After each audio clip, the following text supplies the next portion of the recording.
Tonight, I have a very special guest. This has been a long time in the making. She is an amazing woman in Canada. I live in Michigan, and I'm about an hour, actually, hour and a half away from Canada. And when I was a young boy, but in high school and college, I would go to Windsor, Ontario often. Many people have been asking me to focus on Canada. What's going on in Canada? Because there's a lot of similarities between the United States and Canada, but a lot of people complain about the free speech issues in the United States. Well, guess what? You're in for something. You're going to learn what's going on in Canada, and it's very, very frightening. Bringing her in now, Gail. Hi. Minds. Hello. It's an I'm gonna fix it. You know, we're both going live, and I'm trying to get my lighting because I usually do shows during the day. So at night, I don't know if how's the lighting? All right. It's perfect. It's perfect. I'm doing a makeshift thing as well. There you go. So it's great to have you here. And how did we first connect? Was it TikTok? It was. You know, I remember following you. And what's interesting, I do a lot of work. First of all, I want everybody to know I'm also a recovering journalist. I use that term, a recovering journalist, because I still am a great believer in journalism, the role of journalism, and we really need more people like yourself. And when I saw the work you were doing, it resonated with me because I thought, wow, here's someone that's really trying to just present the information without any opinions attached to it. And I thought, wow, we have some things in common. So I remember seeing you on TikTok and then connecting over here on Twitter, and on other various platforms. So that's how we connected. And, you know, that border between Windsor and the States, it's, we're so closely connected and I'm not originally from here, but I've always lived near a border. So to me, you know, I used to say, I used to really believe Canada was a lot more land of the free. I still believe that to an extent, but yeah, we're on some slippery slopes, which I think we're going to talk about. Now, tell me a little bit about your background. I think people know about me. I left TV news, and you said you're a recovering journalist. What is your background? Because you do a lot of different things. Yes. Well, I'm a big believer in transferable skills. So I'm now a public relations strategist, but originally I went to university for journalism. And then I spent just over a decade in that world. And then I've also ran a bed and breakfast. I've been a manager of an advertising and promotions department. I was a fundraiser. And then now I have my own business where I help mostly manufacturers both tell and share their stories.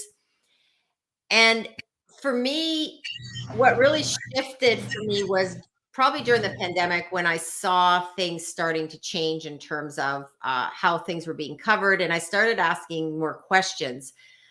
And then I started my own show, Curious Minds. And that's another way why I was following what you're doing, because I thought, okay, here's an example of an independent journalist. And that's a big trend right now. And I think there's a big shift of a need, and people are looking for exactly what you're doing. They want information, but they don't want all this opinion attached to it. And I don't want to interrupt you. Well, I'm going to interrupt you. But Elon Musk put out something on Twitter or X, and he said, everyone can be a journalist. And I agree, but I disagree in a way, because as a journalist, there's ethics, there's morals, there's legal issues. Anyone can grab a camera and get video of a fire in a building, but it takes someone, and you know this as well, you can't just go and report everything you see or hear. You have to do research. You have to get both sides. So when Musk said that, I kind of disagreed in a way, because just throwing everything out there is probably not a good idea. It's good for him, for, Twitter, for X. Yeah. For a journalist, I get messages from people all the time wanting me to do stories that I know are very shady, and they could defame someone or it could ruin someone's life. I'm not going to do it until I do thorough research. So that's why I think it's good to have at least some training or background. And I'm glad I was able to do that now. So yeah, everyone being a journalist, a little leery of that. And I would agree. And there's two ways of looking at this. One is the ship has sailed. And I think Elon is right. And also, as you said, what does that mean? And I was just talking to someone that I really respect that has, is a very analytical person, knows a lot, understands history, understands context. And I said, what do you think's the solution? Because we can talk about all the problems. And one of the things that came up in our discussion was exactly what you're doing. Independent journalists. We have people like yourself. We have like Joe Rogan podcast. I mean, we have to ask, why is Joe Rogan's podcast doing so phenomenally well? Because people are wanting more in-depth coverage. They want to hear and understand more of the stories that are happening, but we don't want people being interrupted and challenged. And I see this sometimes in media coverage where they'll interview someone and they arguing with them. Like, well, your job as a reporter is to ask the questions, not to get into a debate. Yeah, and especially here in America with CNN, Fox News, MSNBC, they are giving their opinions. You don't know what the journalism is versus the commentary. It's intertwined. And as a journalist, I would never argue with someone on a belief or my opinion. I would challenge them on a question, but if that was their answer, I'd be like, okay, that's your answer. Your answer maybe you danced around my question, but that's your answer. So you're right. And I think the public doesn't even know now the difference between commentary and hard news. Yes, yeah. And I'm on a weekly radio show here locally, and full credit to them for having me on, because often I can be the lone voice. And I often say, I'm not coming at this from a partisan perspective. And sometimes a lot of times other guests come from a very strong background of a partisan political party or political view. Whereas I, as a journalist, and like you, have that belief that my job as a journalist is to ask questions, to ask follow-up questions, but to not bring my own personal bias into it. So whether I agree or disagree with the person I'm interviewing, it's really to get the story. And, I've listened to Joe Rogan. I'll use Joe Rogan as an example, only because there's a lot of people don't like him. A lot of people think he's, right wing and like you name it, they've labeled him. So I was very curious and decided to go listen to some of his shows. And some of his shows are 2 to 3 hours long. So it's But what I like about that show is that he has people with different opinions and he gives them an opportunity to speak without being interrupted. And that's one thing I find right now is that we have in media, we have either like a right-wing media, we have a left-wing media, and we've lost that kind of ability to say, well, let's just talk to people and hear different views and try to understand what the story is about and not make a lot of judgments about it. And, that's where I think where you fall in, Dave, too, is that, part of the solution is independent journalists like yourself that are doing things, and it's not always going to be easy, but we need more people that are just bringing forward stories like what you're doing.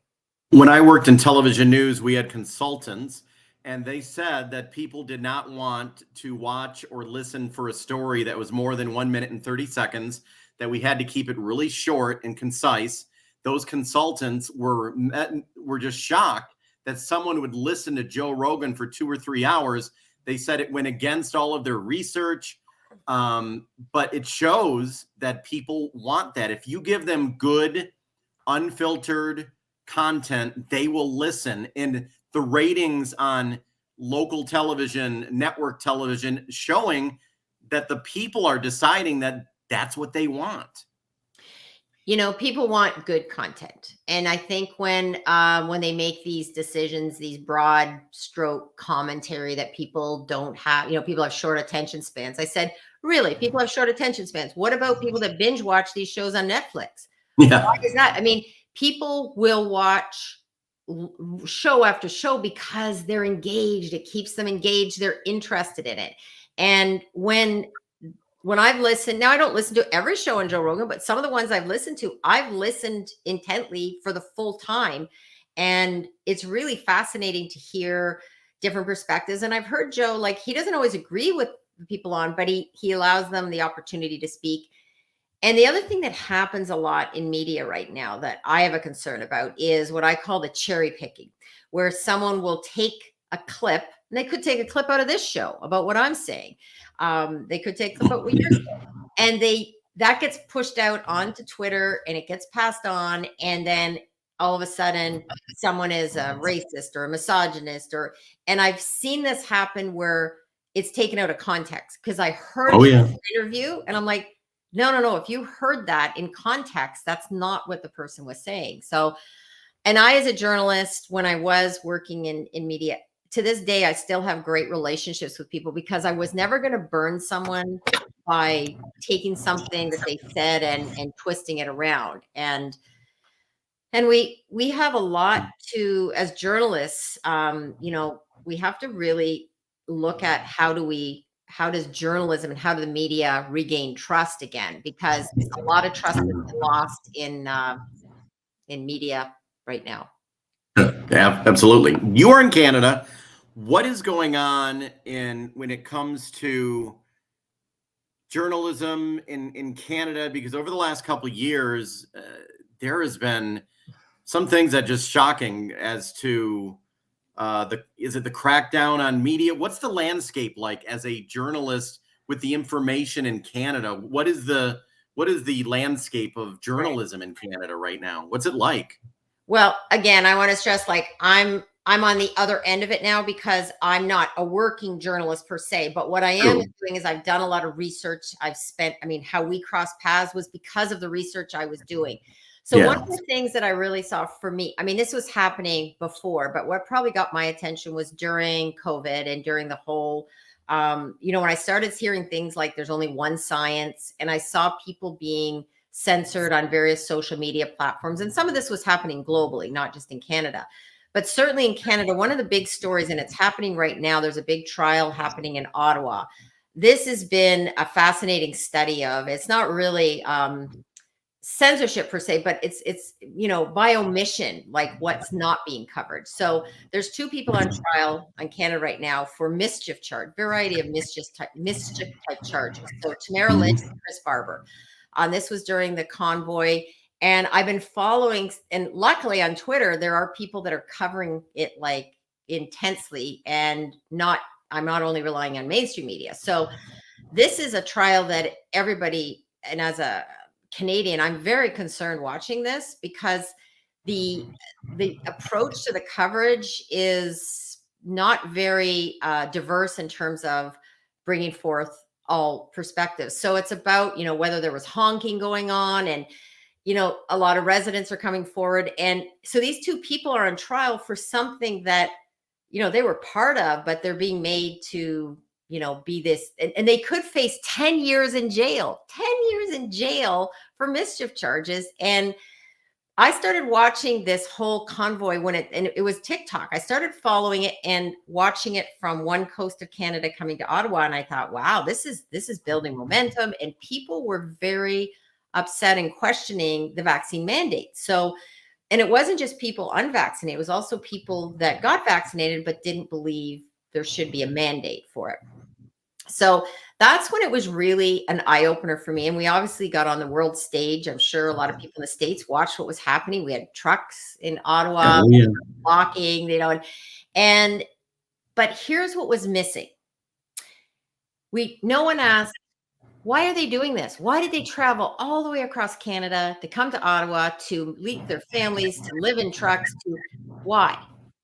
And instead it became, there was one flag, the media did not cover that in the way that I would see as a journalist, because I was talking to people that went there. I know someone that lives in the area that went and walked around, talked to people, and she was shocked because what she saw in the media versus what she saw firsthand, it didn't connect. And this is where we have this kind of sometimes a bias going into this. And the other thing I want to stress is that in Canada, we have a lot of our media right now is funded from the government. That's what I wanted to know. How much is They're not government owned, but government funded. Government funding. So the CBC, Canadian Broadcasting Corporation, is funded like 1.4, 1.5, 1.6 billion dollars. So they are a crown, called a crown corporation, and so they're funded. So they're not owned, but they're funded by the government.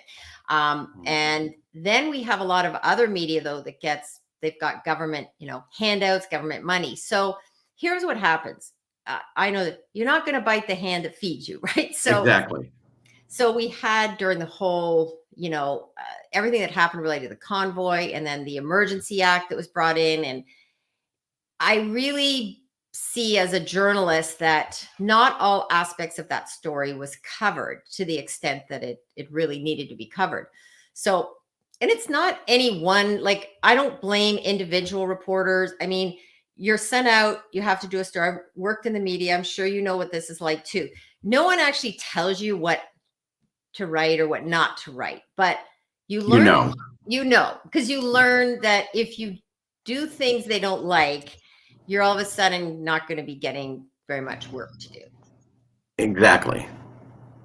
Yeah. So that was a big story that for me was a real eye opener. And I started doing my research on, okay, what else is missing? What else is not getting covered? And so when we talk about free speech and censorship, another thing I want to say about the convoy, what happened there, people that donated to that, there was a lot of people that had their bank accounts frozen.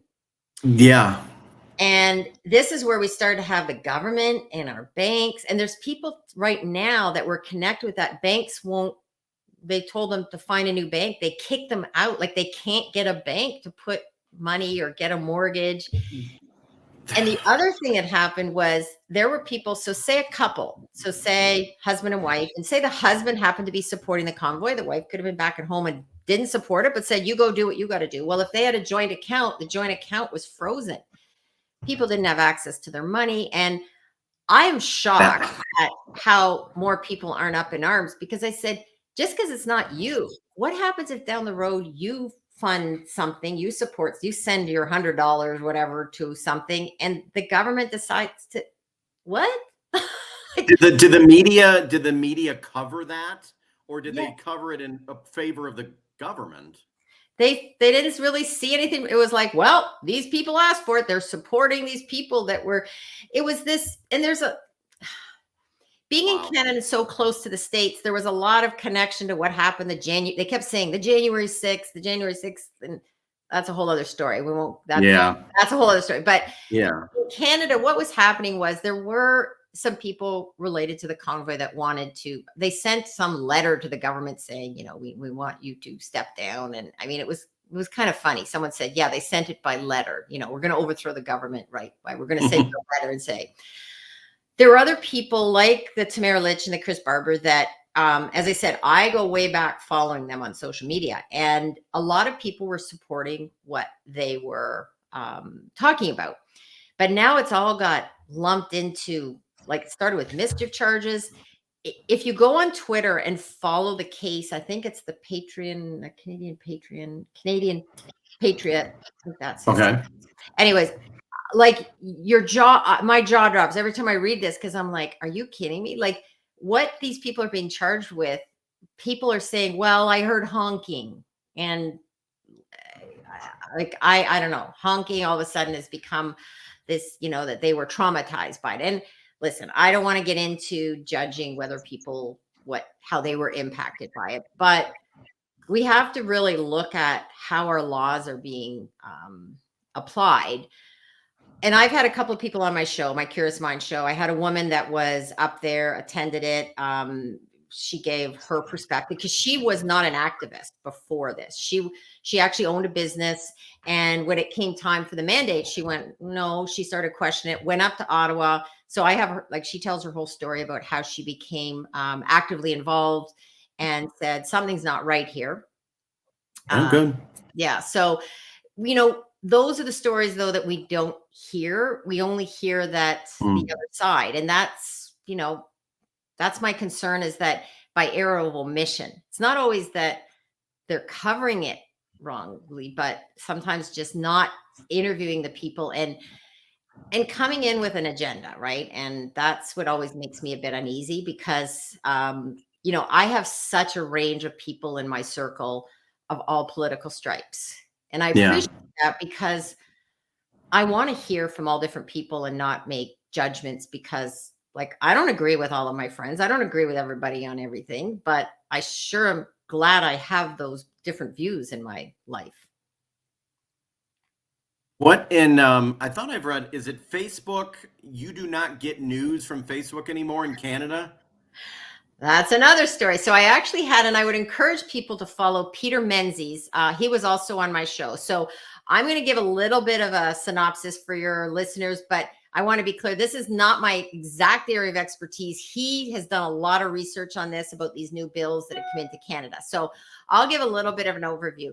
The one that I know most about is Bill C-18. So what that one is, the government decided that, okay, if Meta, such Facebook or Google are going to use links to media, you're going to have to pay for that now. So every time you use a link, you're going to pay some money. So they thought they would go to Meta and Google and say, okay, and they didn't have any set boundaries on this. It would just be, you have to pay for every time there's a link. So there was no like, well, how many links? What if there's, where does it begin and where does it end? So they decided to take on Meta and Google. So this is Canada, our Canadian Parliament, our Canadian politicians said, we're going to take you on. And guess what Meta and Google said? No. So they said, no, we like news is only, I think on Facebook, like 3%. They go, no, that's not happening.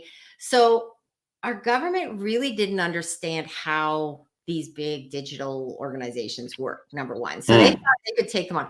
And I want everybody to be clear. I'm not a fan of Meta or Google in terms of, because there's whole issues of censorship that they do. But what they're doing is they're following the letter of the law. They're saying, okay, you want us to pay for links? Well, we just won't post the links. So the government is now mad at them for doing this, but they're saying, okay, it's like I said to you, Dave, you have to pay me if for every bottle of water I give you, you pay me. And you're like, well, I'm not taking the bottles of water anymore. Well, how dare you not take the bottles of water, right? So that's kind of it in a nutshell. They're expecting that they would pay. And they would talk about a David Goliath, but not one you're going to win, right? And no, not at all. And then the media, we don't always do a good job. I'm going to say I'll use the word we, of covering ourselves. Media has never done a good job of like looking internally. So what's happening now, and I hear all these ads all the time, Facebook and Google has decided that you aren't going to get links. Well, but it's government regulation that decided, so the government set out these rules, then they follow the rules of the government, and then the government's mad because they're following the rules. And because they didn't, cater to what the government wanted. And to me, that's very problematic because now, people aren't getting news links, but they, and I don't know if they can back out of it now. I mean, they're digging in more than resolving. Is there something, what did I read, Trudeau, or where was it about podcasts? What are they? Hopefully this wouldn't impact you, but I'm a small enough podcaster right now, but it could impact people like the Joe Rogans and any of the bigger podcasts that are making. Yeah. How so? What do they want to do? They're saying if you're making over a certain amount of money, you have to register with the government. So now you got to register. It sounds innocent enough until we start to see this is a slippery slope I talked about. They want to get people to register and they want to start deciding, well, who is, and some of these bills all connect. So we have that one that I talked about Facebook and Google. Then we have another one, Bill, I think it's C-11, if I got them right. It was about broadcasting and Canadian content. So if you're going to, broadcast into Canadian audiences, how much Canadian content you have? Well, and they're leaving this up to CRTC, which is our regulatory body. Who are these people, right? And it comes down to, in our global world with social media all around us and people having access to VPN, now we have a government trying to tell us like, well, what can we hear and see? And you have to have so much Canadian content. Again, this comes down to, in this current world we're in, where we have access to so much information, people don't like being told you can't hear this, or you can't have access to this, or we're going to make it problematic. So that's really that slippery slope into more of the censorship without it being called censorship. It's just the government more and more is getting into heavily regulating what we see and hear. That's what it comes. Yeah, it's scary indeed. What is the feeling among the average? Maybe it depends on where you live, Toronto, Windsor. What do the people feel? There's many people here like who will watch CNN 24/7 and they buy into certain narratives. What do the people on the streets, the real people in Canada, what do they think? Are they upset, or they just go along with what are the majority of the people? What's the feeling among people out there? Well, that's a good question. And I think, I try to talk to everyday regular people, and I'd say a lot of everyday regular people just are trying right now to survive, right? Like there's a lot of things they're dealing with. There's a lot of overwhelm of information, and people do feel frustrated, but it's starting to, get to the point that people are definitely not happy. I can say this with our current government situation, we have a big problem. And this is the first time I've traveled. I was in Europe, and it's the first time I've ever heard people either speak negatively about Canada, not me in particular, but just like ask, like, are you okay? Like in Europe, people are very aware of world events and what's happening in Canada. And I was really surprised at how, people even referred to, they said, well, I won't come to Canada until the tyrant is out. And I was like, wow. Trudeau. Yes, that's not something I've ever heard in all my years of travel of whoever was in power. Like we really weren't on the world stage in that. Like we were always seen as Canada. We're nice, Yeah, exactly. I remember when I was 19 years old coming over, and I was the designated driver when my friends would go there and they were drunk and go to the bars, and I would drive them back home into the United States. It was a friendly place, and it was nice to go there. Very good people, and you didn't have that thought or that feeling. Yeah. So yeah, we're at a place now where there's, we have some issues, and it's that, as I said, the slippery slope. And what's happening though, I think where the tide is turning is people are now going, like this whole idea of what, when the government tried to take on Facebook and Google, well, it's kind of backfire, because guess what? People can get their news elsewhere. People can find information. There's not this uprising that they might have thought. And, the issue too in the media has always historically pushed against government regulation, pushed against having interference. Now they're saying, give us more money, help us out. So they went to the government to say, we want you to go get some money from these links for us, right? It really shows what's happening in the change in the media ownership as well.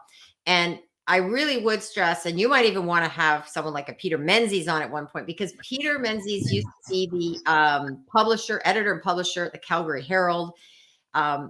Interestingly, back in the day, we would have been on opposite sides of the table, because I was very involved, union negotiations in the newspaper, and he would have been on the publisher side. And we laughed about it when he was on my show, because he is now someone who's done a lot of research and has seen what's happening in the media landscape and is shaking his head, but also has researched. Yeah, there he is. I think that's him, Peter. Yeah. Yep. I found him. Highly encourage you to connect with him too, because he was also a guest on my show. And, I'll probably have him back again, because so much has been happening, and I need to have him back to answer more questions and give an assessment, especially what we see happening in world events right now as well. So you see that people are in America, like our networks, our local television news, the ratings are down. People aren't watching, in Canada as well. So people are seeking out the information you're saying. So that's good news that people are starting to wake up and seek out information, and not just buying what the somewhat government controlled media is telling them. Well, and we have seen definitely those issues come up for people, and they're seeing things like we even had, recently the editor, a fairly high up person in CBC said, they sent out a message saying they, not to use the word terrorist. And like, I mean, there's a whole Twitter thread on this, and yet instead, not to use it. And then people are saying, well, you did use it in, the Air India crash. Like they gave examples where it was used. So there's this right now, some things, the other thing is, Dave, that there's a chill, right? Like going back to that convoy story, a lot of people, if you supported it, if you commented on it, people might attack you. You might get canceled. There was all sorts of things happening. So, censorship isn't always like this, oh, we're going to delete your account, but sometimes people self-censor, which I think is more dangerous when people feel afraid to speak up. And that's huge. That happened in newsrooms I worked in. You kind of knew there were certain stories you couldn't even bring up in the meeting in the newsroom, because they just wouldn't allow it to go there. And a lot of it was when I worked in journalism 25 years back in the day, it was encouraged to question your leaders, question authority. But for example, in Michigan, a lot of journalists are afraid to question our governor, Gretchen Whitmer, because if you question the officials, then they cut you off. Yes. And you don't have access to them anymore. And that has happened in Canada. I mean, while some, CBC gets the 1.6 billion, we have other networks and other media organizations get government funding, but an independent organization like Rebel News. Now, listen, I don't agree with myself, everything about Rebel News, but they're another voice, and our prime minister won't even answer questions from them. So, we have an issue right now where there's, again, I go back to the issue of people have lost trust in media, lost trust in politicians, lost trust in public health, because there's this view that there's only one perspective. There's only one answer. Well, that's not what people are seeing. And the more that they start seeing things for themselves, I think as people experience what's happening, and COVID was really shone this big spotlight on information and censorship. We started to see things like, whether it was, someone like Dr. Robert Malone. For me, that was like when he got censored, I was like, whoa, what's happening here? And that's when anybody tries to shut someone's voice down, I lean in and go, I want to know why. Why is it happening? And, this is when I was in journalism school back in the day, we fought against censorship, because I always said, if you try to shut down someone you disagree with, one day those tables will get turned. So I agree that people have the right to say stupid things. They have the right to say things I don't agree with. And the only thing I said is that we need to have some decorum, right? We need to have some respect for different views, but to try to shut people down because they have a different view, I just don't think it's healthy. We should be listening and trying to understand more than judging. Exactly. And so, wrapping up, doing what we're doing right now is part of the solution to get people involved, get them thinking, critical thinking, and not to scream and yell at each other. Is that part of the solution, just to get the conversation going? Yes. I mean, you have your show, just looking, Keeping It Real. I have Curious Minds, right? I mean, this is what people like you and I are probably, what needs to happen more is that, some of the things I will fight against, like in terms of, against censorship, it's not because I agree with those people are saying. It's not because I even like what some other people are saying, but I do think it's important we have different voices. And the solution is really listening more. And a lot of my, I work in public relations now, right? So it's all about trying to be curious. People see in the background, I talk about sign up, suit up, and show up. And, the solution lies in what Ted Lasso would say: be curious, not judgmental. Yeah. We need to ask more questions. We need to listen more, and we need to not assume we're always right. I and a big thing, I admit when I'm wrong. A lot of people won't Yeah. do that, but I admit I'm a human being. Yep. I get things wrong, and I think people respect you more if you admit it. And one thing that's happening right now, and I was on a show earlier today, and the topic came up about what's the whole Israel and situation, Oh, and I said, you know what, I'm not going to speak too much of that because that's a whole deep. There's a lot of history there, and here's the thing: a lot of media people. I mean, we're not required to take history classes or political science classes or even stats classes. So all of a sudden we have a lot of Middle East experts, right? And I said, yeah. I'm not that. What I'm trying to do is understand better, really listen, Yes. really observe, and not jump to conclusions, and instead sit back and say, okay, if I am going to put my voice into this, how can I add to that as opposed to, weighing in on it? And that's a really, really difficult topic. And it's bringing to light a lot of what's happening about judgment right now. And yeah, it's a tough one. How can people, and I'm going to post this on all the other platforms in a day or two. How can people find you, and what platforms are you on, or website? Well, I do have a website, gailnow.com, and I have my show on YouTube, Curious Minds with Gail Now. It's been a little bit of a hiatus because I've been working on a few other projects, but it's going to be coming back. I'm probably going to have you on as a guest too down the road as well. Hey. So, yeah. And you can find me if you Google Gail Now and Curious Minds, you can find me. LinkedIn, I'm there as Gail Robertson. But if anybody has any difficulty, they can email me, gail@gailnow.com, if they want to know where to find me. But if you Google search Gail Now, you'll find me on, including even my goofy TikToks. Now my TikToks are strictly for fun, and I just have fun with that.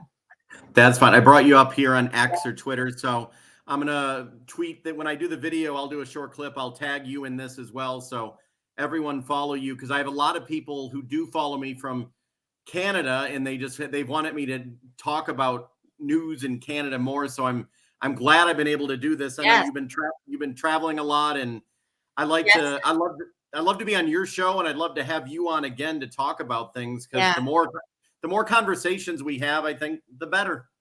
And I would love to hear from your listeners in Canada if there's anything else that you and I can do jointly, because I do think we both agree on this, that we need to have more discussion. And I think we both want to make change in the world, like positive change, and not just add to arguing and fighting. And really, how can we encourage people to get more educated and be more curious? Absolutely. Keep it real, baby. Keep it real. Keep it real. Okay, I will let you go. I will send you links to everything, and thank you so much, everyone. Go ahead and follow Gail Now. If you just Google that, you'll probably come up, right? If I do a Google search, Gail Now. Probably more than one. Probably my TikToks will come up first. Okay, thank you. It's not snowing yet where you are, is it? Oh no. Hey, do you know we're south of Detroit, Michigan? Yeah. Wait, are you in Toronto or no? No, I'm in Windsor. I'm right. You are. I bet you if I wave to you, I could almost. Yeah. Hello over there. Hello. Okay. Okay. No. You know what? Then I'm gonna have to come in person. Yes. We're gonna have to. I'm gonna do a show in your hometown. I can travel there now. I believe there's no restriction. We finally have the restriction. Let's do a joint show. Let's figure that out and do something, a cross-border, an international show. I love it. Okay. Thank you. Yeah. Okay. Thank you so much. Have a good week. Take care, Dave. Bye. Bye.